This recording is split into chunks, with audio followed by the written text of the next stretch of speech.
हरियाणा की राजनीति में दलित चेहरों का सम्मान हो रहा है या सिर्फ इस्तेमाल? दलित नेता प्रचार के पोस्टर बन गए हैं या पार्टियों में आवाज भी उठा पा रहे हैं? और इसी के साथ दलित वोट बैंक के अलग-अलग पार्टियों में बँट जाने से आज दलित समाज को नुकसान हो रहा है या फिर कोई फायदा? आज का विमर्श इसी पर रहेगा और इसी पर आज हम करेंगे बातचीत। आप देखना शुरू कर रहे हैं शब्द मंच, आपकी बात आपका मंच। और आज डिस्कशन को बढ़ाते हैं और मैं उम्मीद करता हूं कि आप इस विमर्श को पूरी तरह से देखेंगे ताकि इस विमर्श के ऊपर आपकी राय भी हमसे साझा हो जाए। तो इसको पूरा सुनिए और जो भी आपकी राय हो वो कमेंट बॉक्स में देते रहें। हरियाणा के चुनाव में जातियों को लेकर खूब चर्चा होती है, वोट प्रतिशत के आंकड़े जुटाए जाते हैं, दलित चर्चित चेहरों को साधने की रणनीति भी बनाई जाती है। वर्ष 2024 के लोकसभा चुनाव के साथ साथ अगर आप गौर करें अन्य चुनावों में भी, तो दलितों ने सत्ता को प्रभावित करने के लिए अपना पूरा दमखम हमेशा दिखाया है। एक समय में Congress, communist party, Samajwadi party, जनता पार्टी सहित बसपा को सत्ता के सिंहासन पर जमाए रखने वाला दलित वोट बैंक, इसको साधने में अब कहीं भी भाजपा भी पीछे नहीं रहना चाहती। भाजपा, जिस पर दलित बहुसंख्यक वर्ग अधिकतर विश्वास नहीं करता, आज वहां भी चर्चित दलित चेहरे मंचों पर दिखाई दे रहे हैं। अगर आप भाजपा के द्वारा पिछले दिनों दलित सम्मान स्वाभिमान समारोह की बात करें, तो उसमें कई दलित चेहरे, चर्चित चेहरे मंच पर दिखाई दिए। कांग्रेस में कुमारी शैलजा को मुख्यमंत्री बनाने की आवाज के साथ ही कुछ ऐसा दिखाई देता है कि शायद कांग्रेस भी ये बता देना चाहती है कि वो दलित वोट बैंक को नजरअंदाज नहीं कर रही। इनेलो व भाजपा जजपा की भी इसमें चर्चा करते चले। इनेलो व जजपा की भी अब हम चर्चा करते चले।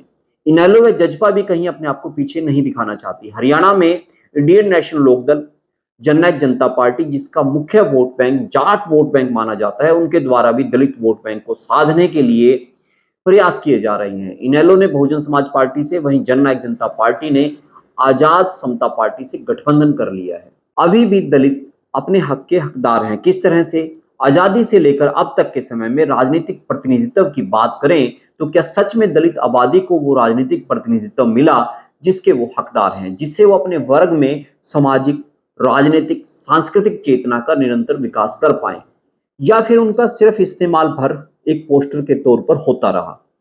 मान्यवर काशीराम जैसे ईमानदार संघर्षशील चेहरों को छोड़ दें तो बाकी चेहरों ने सत्ता की कुर्सी पर खुद को पोषित भर किया, पर दलित समाज कभी भी हाशिए से आगे नहीं बढ़ा। दूसरे पक्ष में यह भी कह सकते हैं कि उन्होंने कोशिशें तो की, मगर उसका इस्तेमाल भर पार्टियों ने किया, उनकी जनता में छवि को धूमिल करके उनको नकार दिया, जिसके चलते आज जो दलित चर्चित चेहरे हैं उन पर दलित जनता ज्यादा विश्वास नहीं करती। आप भी बताइएगा, आप इस पर क्या सोचते हैं? खैर, अभी हम इस विमर्श को आगे बढ़ाते हैं। अगर राजनीति में आरक्षित सीट का प्रावधान ना हो तो क्या हो? सवाल गंभीर है कि आज के वक्त में बड़े से बड़े विद्वान, गंभीर दलित चेहरों को भी सिर्फ और सिर्फ पार्टियां, जो भी पार्टियां हैं, वो आरक्षित सीट पर ही चुनाव लड़वाती हैं। इनमें एक दो अपवाद को अगर छोड़ दें तो क्या कहने, अन्य सीटों पर क्या योग्य चेहरे नहीं हैं? क्या उनको चुनाव नहीं लड़वाया जा सकता? इसको लेकर अधिकतर पार्टियों में मौन पसर जाता है। इनमें भी जब मुख्यमंत्री पद की दौड़ हो या फिर पार्टियों में मुख्य पदों की दौड़ हो, उससे दलित चेहरों को नकार दिया जाता है या नजरअंदाज कर दिया जाता है। उन्हें सिर्फ और सिर्फ दलित वोट बैंक को साधने के जो सांगठनिक मोर्चे हैं उस पर तैनात कर दिया जाता है। तो दलित जातियों का जो अंतर्विरोध है उसका भी आजकल पार्टियां इस तरह से इस्तेमाल कर रही हैं जैसे दलित एक दूसरे के खिलाफ हैं। दलित जातियों के साथ साथ महिला, शोषित, दमित वर्ग को लेकर जो पावर लोबिंग डॉक्टर भीमराव अंबेडकर ने पूरी भारत देश को दिखाई थी, जिसे बाद में आधुनिक राजनीति के जो प्रयोगकर्ता हैं भारत देश में, यानी कि मान्यवर काशीराम, उन्होंने इसे सफल करते हुए बताया कि कैसे जो हाशिए पर पटका गया समाज है, जिसको शोषित, दमित, दलित समाज कहा जाता है, अगर उसको मौका मिले तो सत्ता तक पहुंचकर किस तरह से सफलता से उस सत्ता को चला भी सकता है।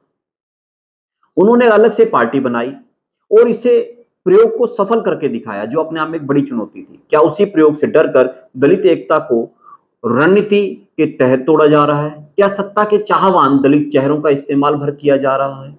दलित चेहरों की आड़ में पार्टियां उनको अधिकार दलित चेहरों की आड़ में पार्टियां उनके अधिकारों में, योजनाओं में लगातार कटौती कर रही हैं। ये बड़ा विचारणीय सवाल है, जिस पर आज के वक्त में हमें विचार करने की जरूरत है।